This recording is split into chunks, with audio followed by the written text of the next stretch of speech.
Ya llegó también el resentido mayor, Jonathan Pérez, a quien le agradezco que haga posible esta conexión para que nos ayude a desmenuzar, entre otras cosas, el ataque a la presidenta y la revictimización de la presidenta en los medios de comunicación, obviamente que están en contra de su gobierno, y el caso de Uruapan, ¿no? El caso de Uruapan, Michoacán, que hoy nos ocupa por el asesinato de Carlos Manso y por la llegada a la alcaldía de su viuda, la señora Grecia Quirós.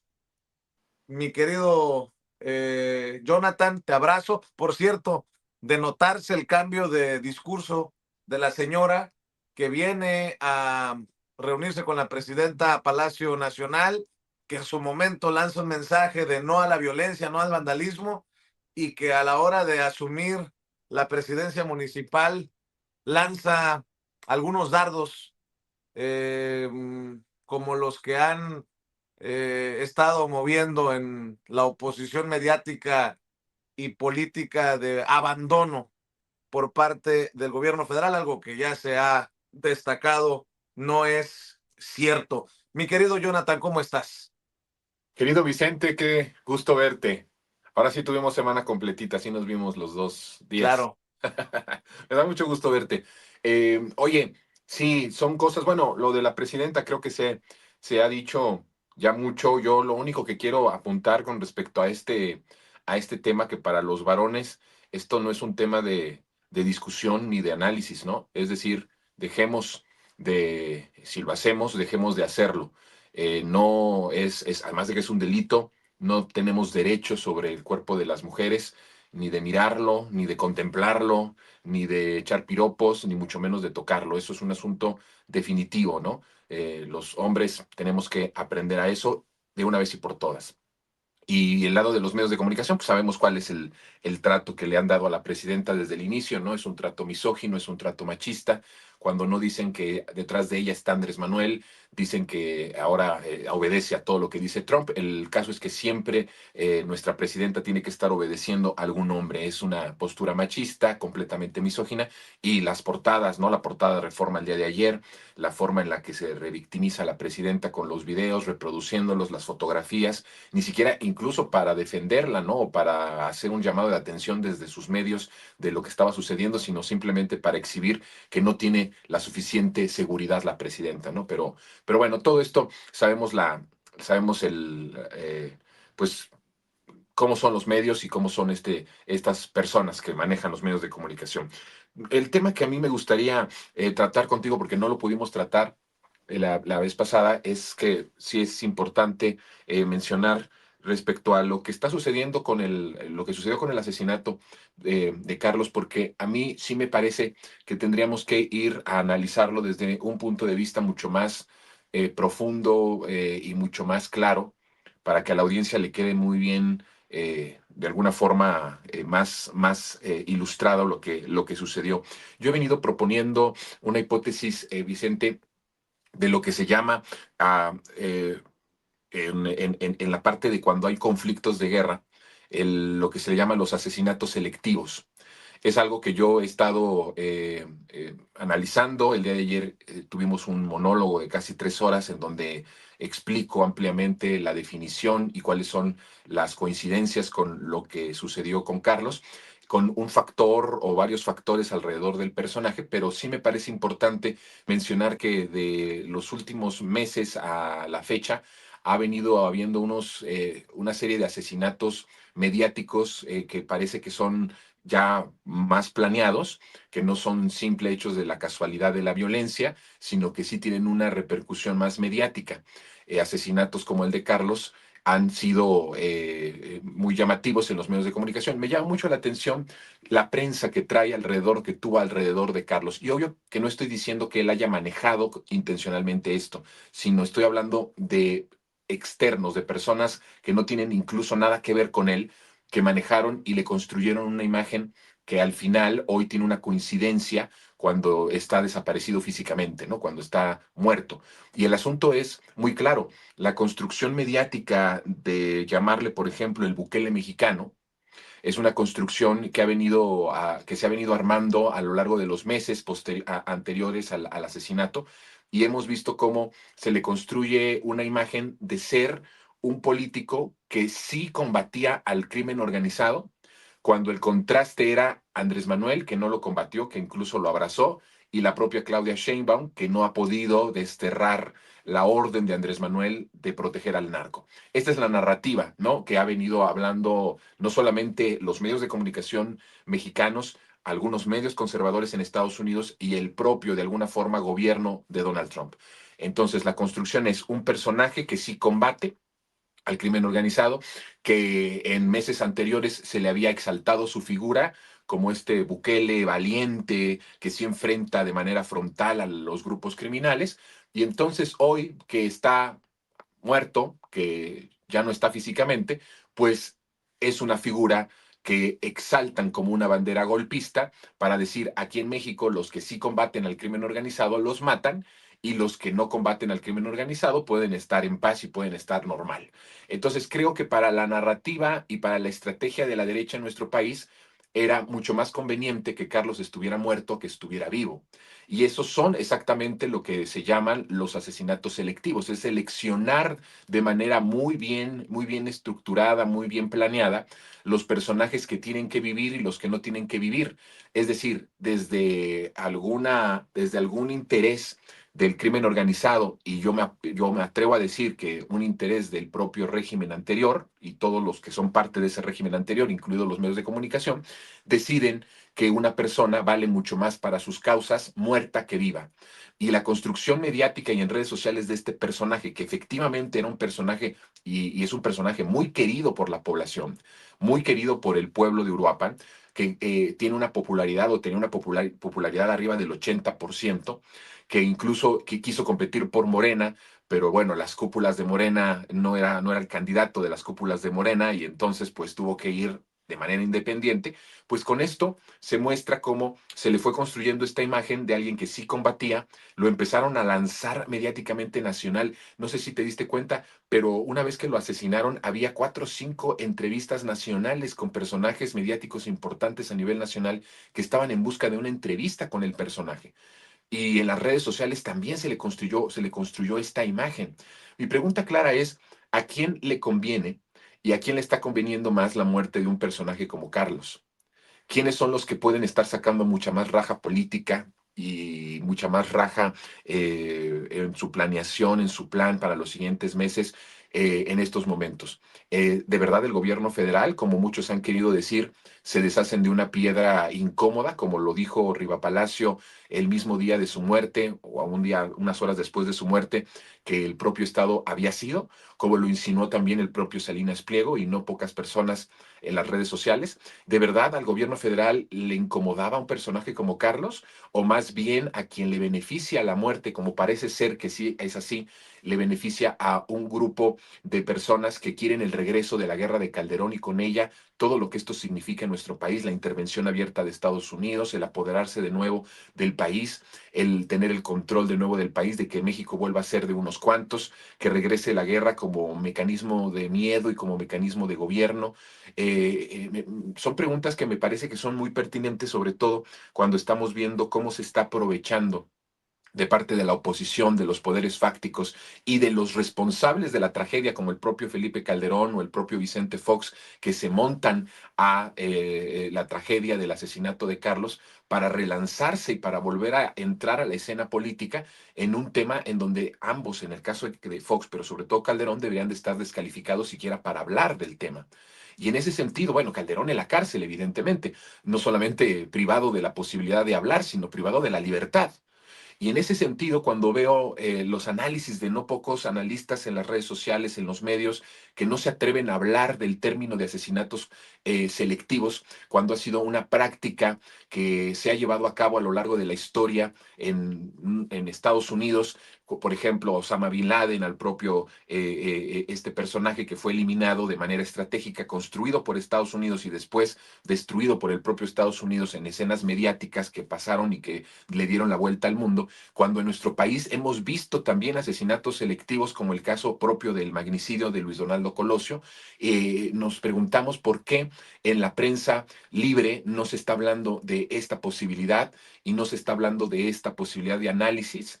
¿Por qué nos está diciendo abiertamente que desde hace un tiempo, cuando vemos que los homicidios han pasado de 80 diarios a 50 diarios, estamos viendo este tipo de asesinatos mediáticos construidos, alzas primero a la persona, la pones además en un grado de vulnerabilidad mediática, dado la peligrosidad de los delincuentes a los que se les puede enfrentar, en este caso Carlos como presidente municipal, y estamos viendo cómo se va exaltando la imagen de una persona y después la matan. Esto no es una coincidencia.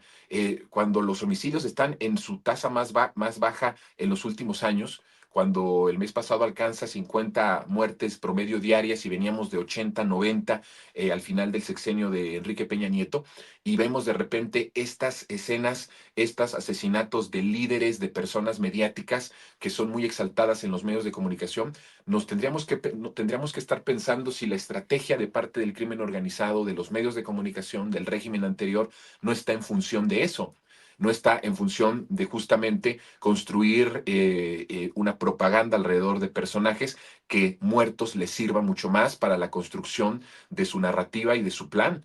Y a mí me parece que eso no lo he visto en muchos medios de comunicación. Estoy hablando de los libres. Evidentemente esto no podría hablarse en los medios convencionales o en los medios hegemónicos. Y sí me parece que tendríamos que seguir haciendo un análisis mucho más profundo. Si la gente quiere conocer un poco más sobre esto que estoy hablando, el día de ayer hice un monólogo de 3 horas donde hablo con un análisis muy profundo de ejemplos y de datos que podrían ayudarle para que entendiera, porque la gente se preguntaba, ¿qué está sucediendo?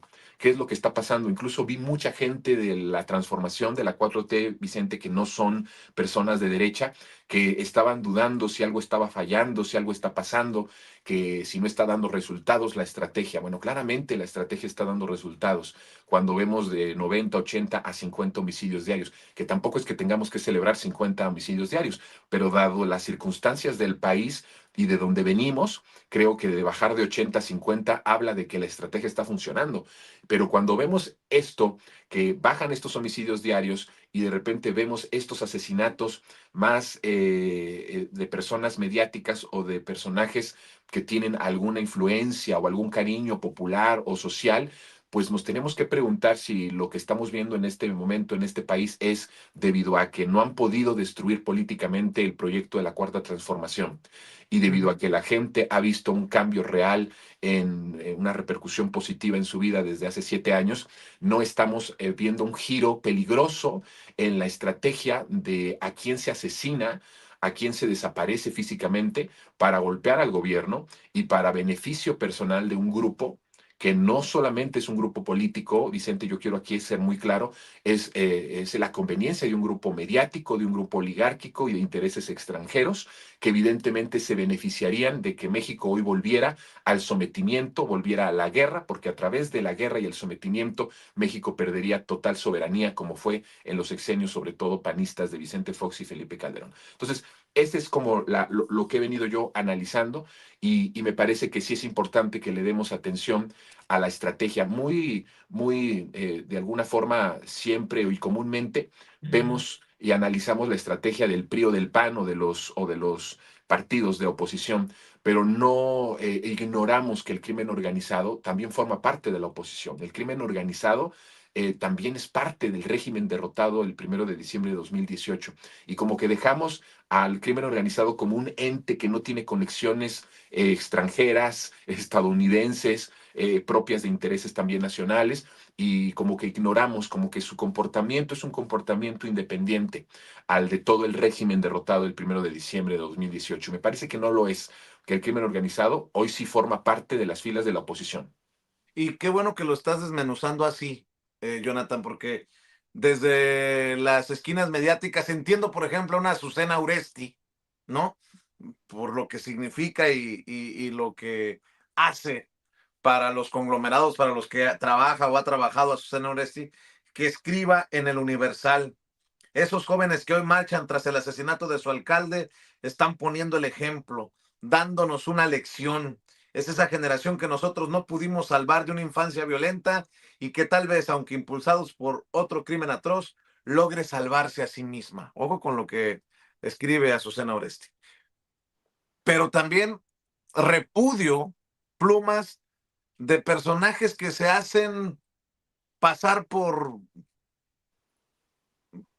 miembros del movimiento, apapachados incluso por algún sector de la 4T, que son estos progres buena ondita, como lo digo, no lo digo. Bueno, Carlos Pérez Ricard, que escribe en el periódico Reforma, basta de echarle la culpa a Genaro García Luna y a Felipe Calderón. Las explicaciones que confunden legado con responsabilidad transforman la historia en un espejo empañado. No, pues yo, como digo, chingo a mi madre, ¿no? Pues ya fue hace muchos años. Pues es esta visión precisamente la que busca exonerar a esos que nos dejaron un desmadre. Ujú. Es como decir que Silvano Aureoles, hoy prófugo de la justicia, no tiene responsabilidad de lo que se está sufriendo, no digo viviendo, sufriendo en Michoacán. Ujú. Ayer, Ricardo Peralta, subsecretario de Gobernación, me decía, íbamos a implementar una estrategia en tiempos de López Obrador en Michoacán y quien no nos permitió fue Silvano Aureoles. No nos dejó lanzar esta estrategia. Entonces, mi querido resentido mayor Jonathan Pérez, qué importante que lo estés desmenuzando para que la gente cuando se encuentre de bote pronto la columna en Reforma de Carlos Pérez Ricard o la columna en el Universal de Azucena Oresti, pues tenga más elementos para una opinión tal vez más documentada, más informada, ¿no? Qué importante esto, porque lo que sugiere Pérez Ricard es que entendamos nuestro país sin el origen, sino el origen de las desgracias y el origen y las decisiones que nos llevaron a esta situación. Él quiere coyuntura explicada sin el origen y sin un contexto. Y nosotros no podemos olvidar el contexto, porque el contexto es el fondo. El contexto es el fondo de lo que estamos viviendo hoy en todas las áreas de la vida nacional. Cuando hablamos de la pobreza, por ejemplo, hablamos de un fondo, de un régimen que empobreció y ahora un régimen que saca de la pobreza a las personas. Por supuesto que identificamos dónde estuvo el error y dónde está el fondo. Si no, pues no podríamos ser agentes de transformación si ignoramos el origen de las tragedias y el origen de la desgracia nacional y la resolvemos. En el caso de seguridad es lo mismo. Si ignoramos el origen de la desgracia, no podríamos transformar y no podríamos pacificar. El hecho es que tratan ellos de manera tramposa y engañosa de decir que la estrategia no funciona por el asesinato de un alcalde. Y por supuesto que duele el asesinato de un alcalde y duele la muerte de las personas que están muriendo a nombre de esta situación de violencia y de inseguridad del país. Por supuesto que duele, pero no podemos nosotros decir que por la muerte de una persona una estrategia no funciona cuando estamos viendo que pasan las cifras de 80 a 50 asesinados diarios. Y que vuelvo a decir, no es que uno esté presumiendo el que haya 50 muertos diarios, siguen siendo vidas dolorosísimas. Por supuesto, sí, muchas son de criminales, de presuntos criminales, pero también creo que la Cuarta Transformación ha revalorizado la vida humana y ha dicho que incluso los delincuentes no merecen morir. Los delincuentes necesitan ser atrapados, juzgados y condenados a una condena que los prive de su libertad y que sufran dentro de las cárceles el que no están libres y el que de alguna forma ese sea el castigo. Pero en realidad lo que vemos ahora es que la gente...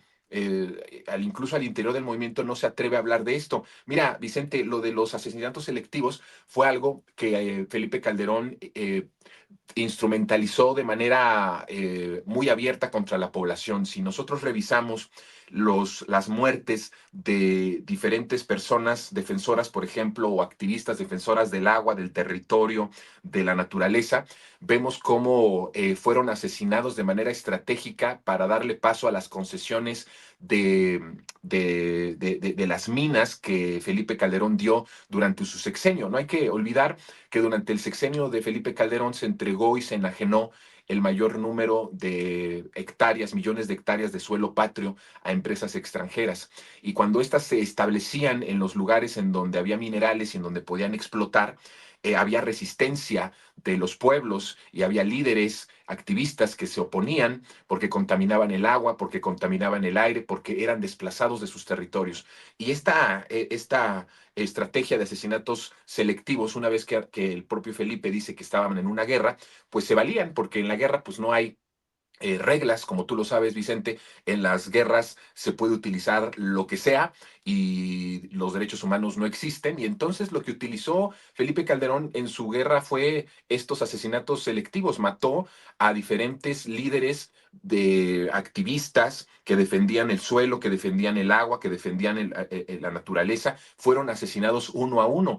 Hay una documentación de decenas de muertos y desaparecidos estratégicamente, que eran curiosamente personajes que estaban resistiendo ante la embestida de las mineras, de las empresas mineras extranjeras, que les concedió esos espacios el propio Felipe Calderón. Entonces vemos que esta estrategia de asesinatos selectivos es algo que se ha ejecutado en nuestro país, que ha funcionado en las guerras, que funciona en las guerras o en los conflictos, y que en este caso, en nuestro país, no podríamos dejar de pensar en esa posibilidad, sobre todo cuando vemos una clara estrategia mediática y a través de las redes sociales. A mí me ha impresionado muchísimo cómo influencers, personas de las redes sociales que nunca han hablado de política, empezaron a hablar de política y de decir ya basta, y hablar de revocación de mandato, y hablar de que ya basta de este México de violencia, justo a partir del asesinato de Carlos. Es decir,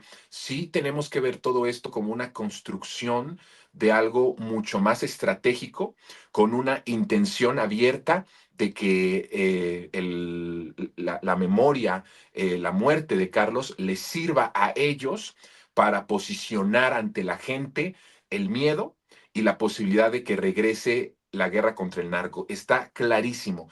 Ayer pidiéndolo, antier pidiéndolo la propia Lili Telles en tribuna y retuiteado por Felipe Calderón, con un mensaje que a mí me dejó verdaderamente frío, porque justo lo que decía el mensaje, el retweet de Felipe Calderón es: esta es la voz, es decir, la de Lili Telles, es la voz que México debe escuchar. Y entonces ahí se ve claramente la intención de regresar a la estrategia anterior y de que regrese la guerra y con ella la intervención abierta de Estados Unidos, y dejar en la indefensión a México de no poder regir su propio destino y de no aspirar a la paz, que es lo que estamos nosotros buscando, ¿no? La pacificación de México. Entonces, sí es importante, y sí coincido contigo, como actores de derecha, claramente, pues ellos son parte de esa estrategia, pero cómo se suman otras voces que han sido parte o han formado parte de alguna forma también de la 4T o de la comunicación de la 4T, y cómo se suman y coinciden con los análisis de la derecha mediática. Me parece peligroso, pero me parece también que nuestro trabajo, Vicente, como periodistas libres e independientes, es dar la batalla como pueda y como se pueda en los espacios que podamos, de hablar de un análisis mucho más profundo de lo que está sucediendo en el país, y de que sobre todo la gente que está concientizada no tenga miedo, y que la gente que está concientizada sepa que esto es parte de una estrategia que ha pasado en muchas partes del mundo, que deciden cambiar sus realidades, y que México no es la excepción. Y que me parece que si esto está sucediendo en México, tiene que ver con que estamos logrando pisar los callos y pisar los intereses más profundos en todas las áreas. Entonces creo que hay que ir hacia adelante, seguir defendiendo al pueblo, seguir defendiendo el proceso de pacificación. México no quiere guerra. México quiere paz, y la paz solo se va a lograr cuando haya justicia real. Y la justicia real son las causas de la desigualdad, de la pobreza. Esa siempre tiene que ser la estrategia. Desde luego, y lo hemos visto con Claudia y con Andrés Manuel, sin echarlos, de alguna forma cruzarse de brazos en contra de los delincuentes o en contra de los generadores de violencia. Nadie está proponiendo eso, pero siempre pensando que primero tiene que ser la causa para que de verdad nuestra paz sea duradera y real y no sea artificial como en algún momento fue con Felipe Calderón, que era artificial cierta paz, pero en realidad lo que se estaba sembrando abajo de la tierra era decenas de miles de cuerpos, porque convirtieron también el país en una gran fosa clandestina, Vicente. Pues sigamos dando la batalla, querido Jonathan, como se pueda y desde donde se pueda, bien lo dices. Y yo quiero invitar a la audiencia de Sin Censura para que te respalde precisamente en otras trincheras, en otros espacios, que amor con amor se pague, querido Jonathan. Por favor, reconociendo la labor que están realizando ustedes en Revolución 3.0 News. Así es, ¿no? Sí, Revolución 3.0.news. Ahí pueden, pueden vernos las noticias. Sí. Es un, bueno, es un periódico digital que también es una revista impresa que ya pueden conseguir en Sanborns y gratis en todas las sucursales del Fondo de Cultura Económica.